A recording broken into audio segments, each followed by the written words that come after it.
Assalamualaikum warahmatullahi wabarakatuh. Apa kabar sobat-sobat semuanya? Semoga kita semua dalam keadaan sehat jasmani dan rohani, tidak kekurangan satu apapun. Amin ya rabbal alamin. Oke, mari kita lanjutkan saja ceritanya. Bab 1161, Jasa dan Tubuh Emas. Kali ini firman Tuhan tidak diperhitungkan. Chu Chen memegang erat tangan Song Yan, mengatakan sesuatu dalam hatinya. Tatapannya lebih bertekad dari sebelumnya. Malam berangsur-angsur bertambah pekat. Chu Chen ingin tetap berada di puncak gunung untuk berlatih bela diri sendirian. Jadi Song Yan kembali beristirahat terlebih dahulu. Menatap punggung Song Yan yang menghilang, senyuman di wajah Chu Chen pun menghilang, tergantikan oleh kesungguhan. Lalu dia langsung duduk bersila. Tuhan berkata bahwa Song Yan ditakdirkan mengalami bencana ini, dan jika dia ingin menghentikannya, prasyaratnya tentu saja meningkatkan kekuatannya sebanyak mungkin. Hari ini, saat dia mencabut pedang abadi mayat hidup, kekuatan jahat menyerbu jiwanya. Chu Chen tiba-tiba punya ide dalam benaknya. Barangkali dia dapat mencoba menciptakan tubuh emas yang penuh pahala. Jiwanya telah diselimuti oleh kekuatan jasa. Kalau bisa menjalar ke seluruh tubuh, dari dalam keluar, akan tercipta tubuh emas yang penuh pahala. Jika Anda berhasil, Anda akan kebal terhadap semua kejahatan. Selama kurun waktu ini, Chu Chen telah memperhatikan tablet prestasi setiap hari.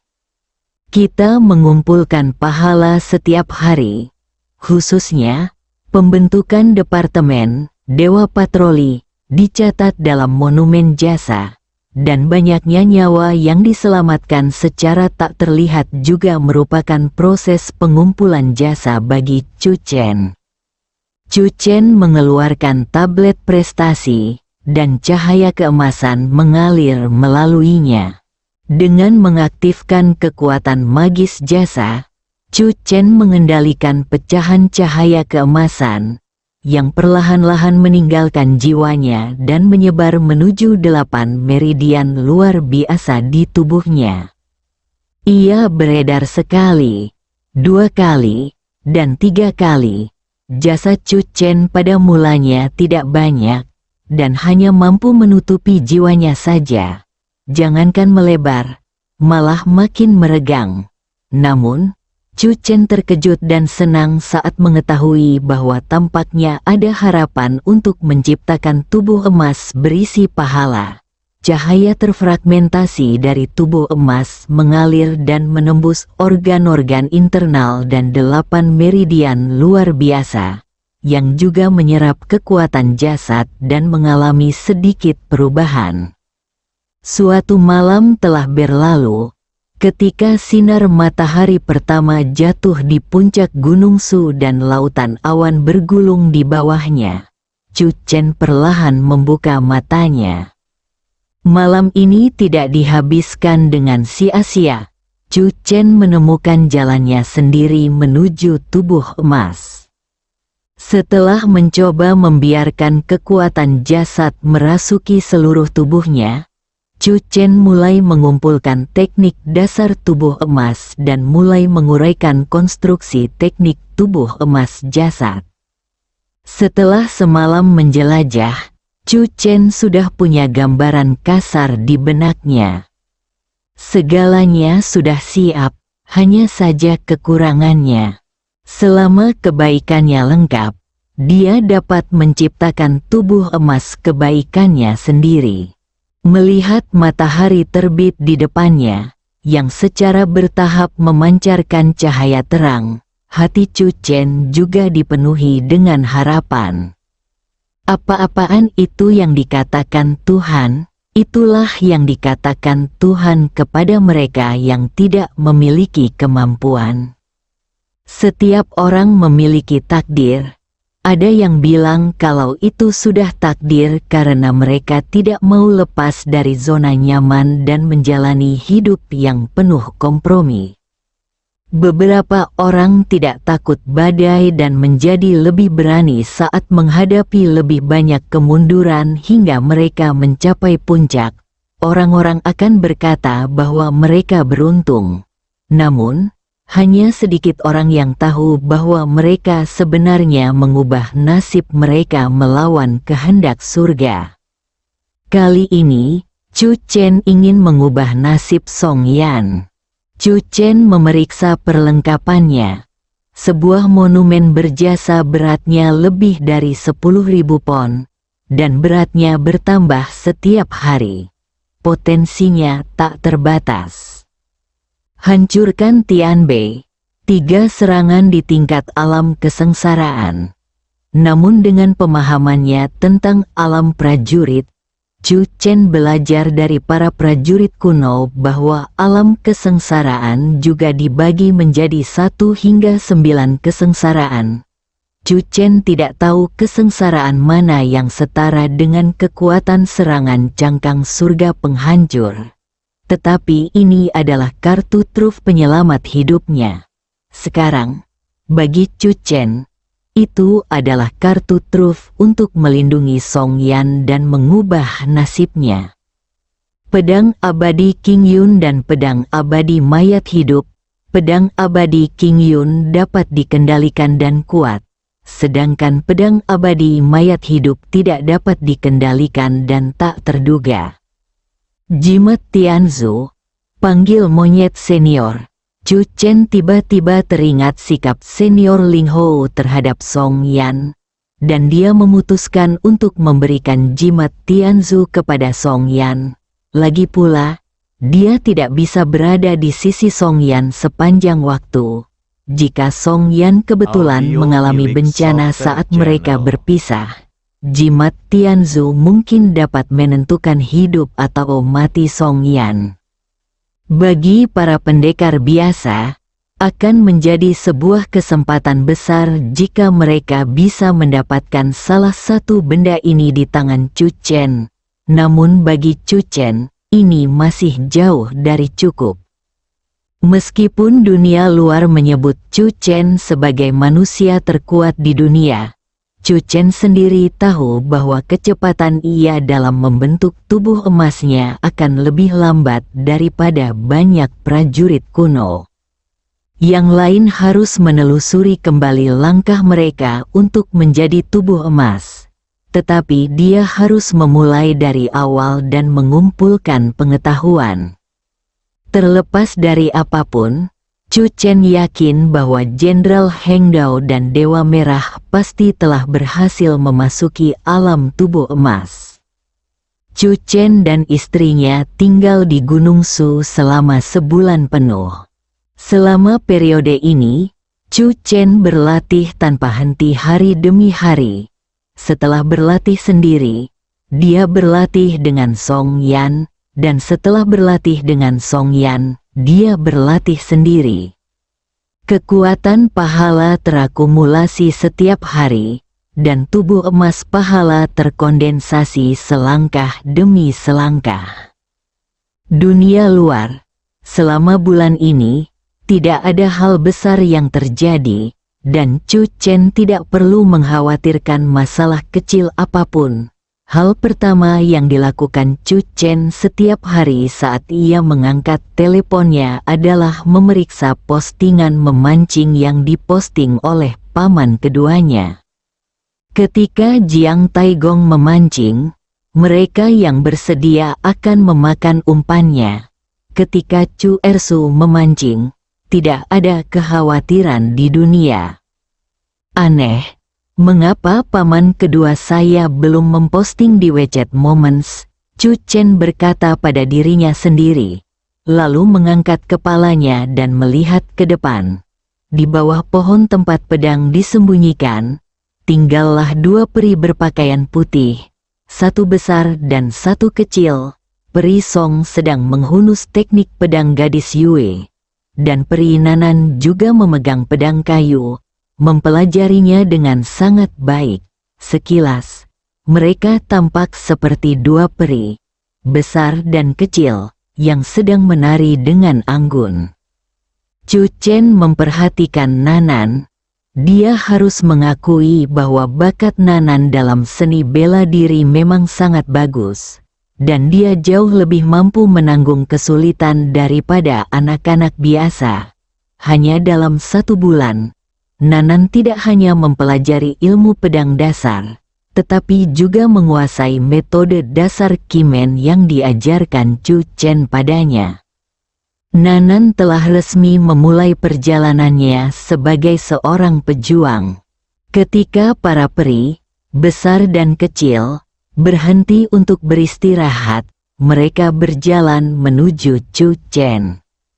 Menguasai, Nanan membungkuk hormat ke arah Chu Chen. "Nanan, kemarilah, guru punya hadiah untukmu." Chu Chen melambai pada Nanan. Setelah Nanan muncul, Chu Chen meraih dahuang dari bahunya. Dalam sebulan, dengan bantuan Chu Chen, dahuang juga pulih. Bagaimanapun, dia adalah seorang pendekar di alam kemampuan ilahi. Sekalipun hanya sedikit jiwanya yang tersisa, titik awalnya adalah alam transformasi ilahi. Chu Chen dengan lembut meletakkan dahuang di telapak tangan kecil Nanan. "Mulai hari ini, dahuang akan menemanimu tumbuh dewasa. Dahuang, misimu dalam hidup ini adalah melindungi Nanan. Apakah kau mengerti?" Dahuang, dengungan, inilah yang dipikirkan Chu Chen akhir-akhir ini. Terlalu banyak risiko yang tidak diketahui di masa depan, jadi dia harus bekerja keras untuk melindungi orang-orang di sekitarnya. Nanan adalah satu-satunya muridnya. Membiarkan dahuang melindungi Nanan tidak diragukan lagi merupakan pilihan terbaik. Nanan memandangi lebah kecil di telapak tangannya dengan gembira, dan merawatnya baik-baik. "Dahuang, ayo, aku akan mengajakmu mengambil madu." Nanan dengan senang hati membawa dahuang ke sungai. Liu Siwan berjalan mendekat dari kejauhan. Ekspresinya jelas dipenuhi kegembiraan.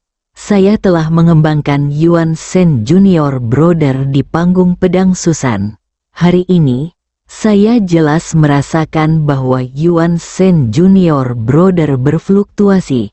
Saya yakin tidak akan lama lagi Junior Brother akan pulih dan bangun. Terima kasih atas anggur mawar, Brother Chen. Mari kita minum beberapa gelas untuk merayakannya." Melalui kejadian ini, Liu Siwan semakin merasa bahwa ia harus minum beberapa gelas lagi, apapun yang terjadi. Tepat saat Chu Chen hendak menjawab, telepon selulernya berdering. Dia mengangkat kepalanya dan melihat.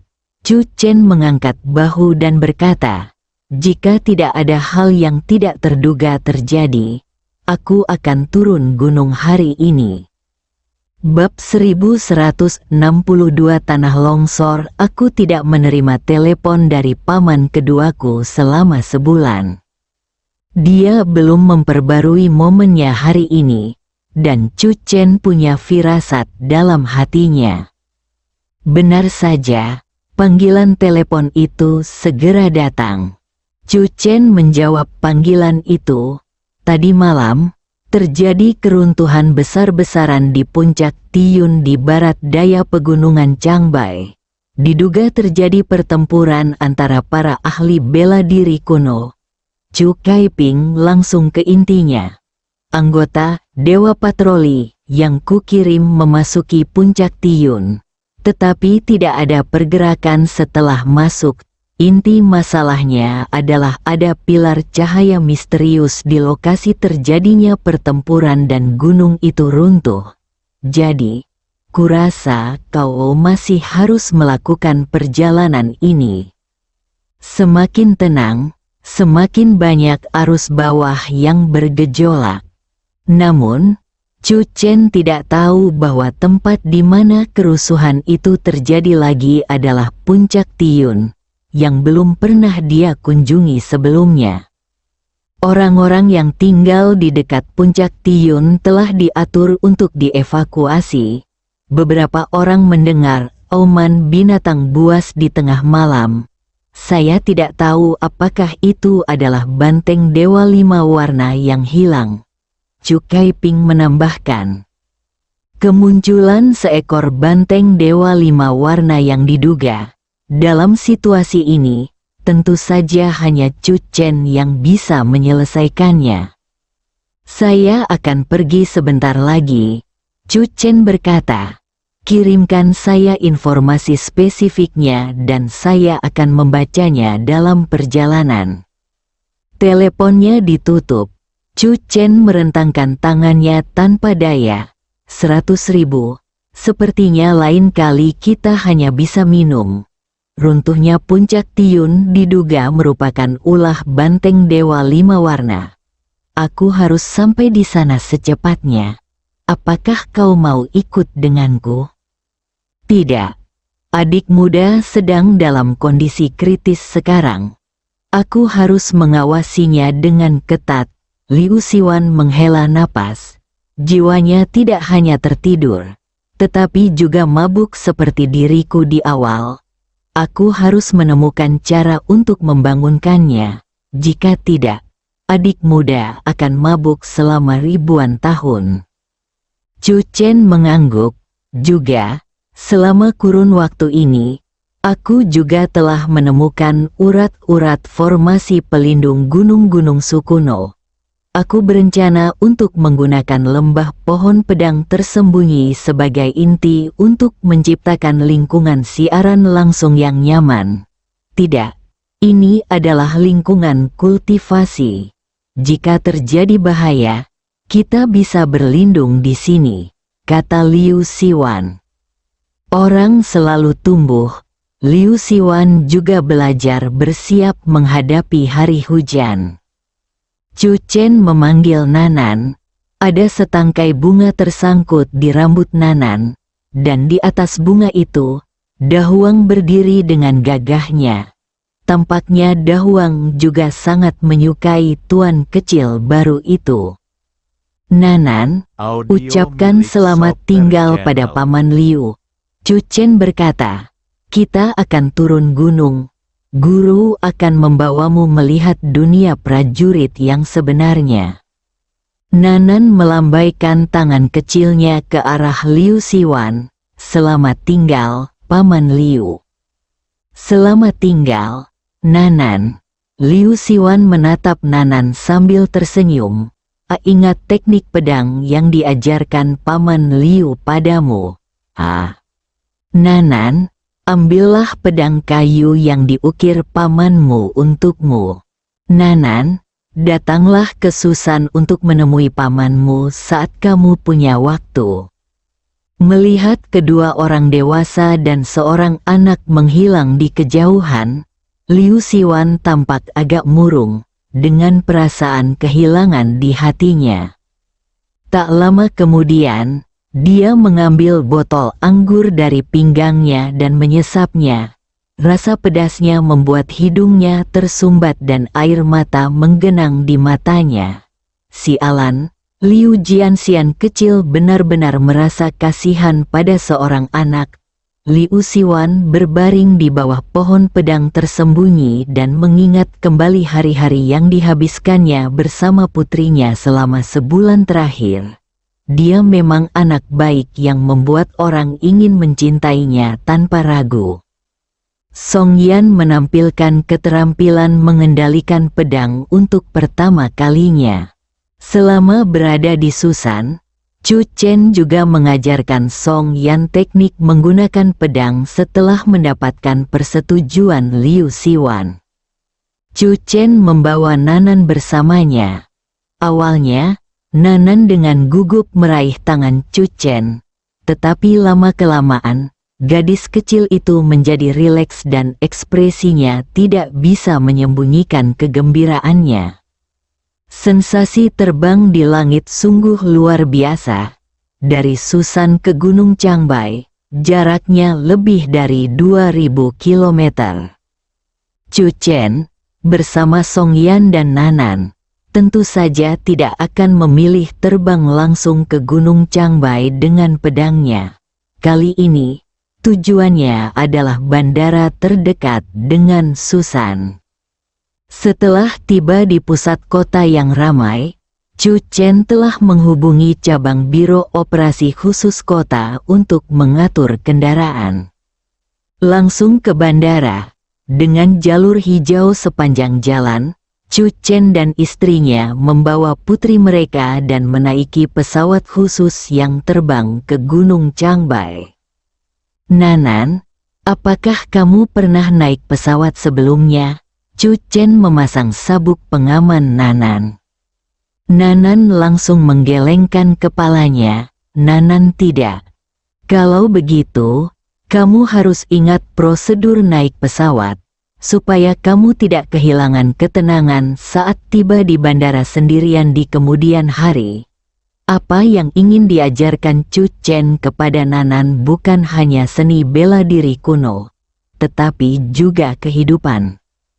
Nanan berusaha keras mengingatnya. Nanan mengingatnya. Setelah memasuki bandara, ikuti seorang saudari cantik dan berjalanlah sampai Anda naik pesawat. Song Yan melirik Chu Chen, yang lain belajar tentang kehidupan, tetapi apa yang diajarkan Chu Chen kepada Nanan adalah menikmati hidup.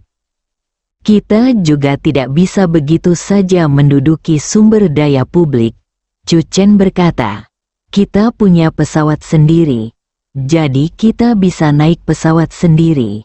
Kita tidak bisa naik kursi orang lain. Saya mengerti. Nanan menjawab dengan patuh dan mengingatnya dengan kuat. Chu Chen menyentuh kepala kecil Nanan sambil tersenyum, dan tiba-tiba berpikir bahwa Nanan sekarang sudah cukup umur untuk bersekolah. Kita tidak boleh membiarkan putri kita kehilangan waktu belajarnya karena mempelajari seni bela diri. Setelah perjalanan ke Gunung Changbai, saya kembali ke Beijing dan mencari sekolah untuk putri saya. Chu Chen juga mendengar bahwa karena pengaruh energi spiritual Sufu, banyak sekolah juga telah mendirikan kursus kungfu. Dengan kekuatan Nanan, tidak akan sulit baginya untuk mendominasi taman kanak-kanak di Beijing, mengalahkan sekolah dasar dan menengah di Beijing, serta menaklukkan universitas-universitas di seluruh negeri di masa mendatang. Gunung Changbai, Puncak Tiyun.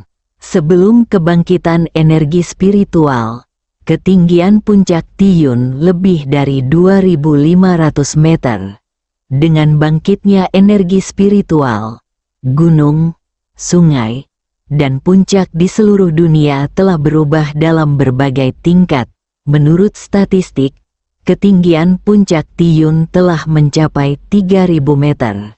Dibandingkan sebelumnya, ia lebih megah dan indah, menjulang ke angkasa. Puncak Tiyun dinamai berdasarkan legenda yang menyebutkan bahwa puncak ini merupakan tangga yang menghubungkan dunia manusia dengan surga. Tertutup awan dan kabut, ketika Chu Chen dan istrinya tiba bersama putri mereka, mereka disambut oleh seorang anggota tim 2000, seorang prajurit kuno, yang memberi hormat kepada Chu Chen dan memperkenalkan dirinya. Kapten Skuadron Tempur ketiga dari tim 2000, Wu Jingwang. Chu Chen tertegun. Pada tahun 2000, kapan skuadron tempur muncul? Tampaknya ada lebih dari satu. Berbicara tentang hal itu, Chu Chen merasa malu. Secara nominal, ia adalah orang yang bertanggung jawab atas 2000. Tetapi ia baru secara resmi masuk kerja beberapa hari dan sama sekali tidak tertarik pada pengembangan departemen ini. Wu Jingwang, ceritakan padaku tentang situasi terkini. Chu Chen masih fokus pada poin-poin utama. Wu Jingwang berkata dengan suara berat. Pukul 3 pagi, tiba-tiba terdengar suara keras dan puncak tiun runtuh. Skalanya belum pernah terjadi sebelumnya. Orang-orang di sekitar telah dievakuasi dengan segera. Namun, orang-orang yang berkemah di puncak tiun tadi malam semuanya hilang. Tanah longsor dalam skala yang belum pernah terjadi sebelumnya. Hilang berarti kematian. Pukul 4 pagi, anggota pertama patroli 2000 memasuki area longsor puncak tiun dan tidak ada kabar lagi sejak saat itu. Wu Jingwang berkata dengan suara berat. Kekuatan misterius muncul di puncak tiun. Semua drone yang dikirim tidak memiliki sinyal dan jatuh setelah memasuki area tersebut. Setelah itu, saya memobilisasi anggota skuadron tempur 2000 di dekatnya untuk masuk bersama dengan anggota patroli. Tetapi hingga sekarang, belum ada kabar yang kembali. Bersambung.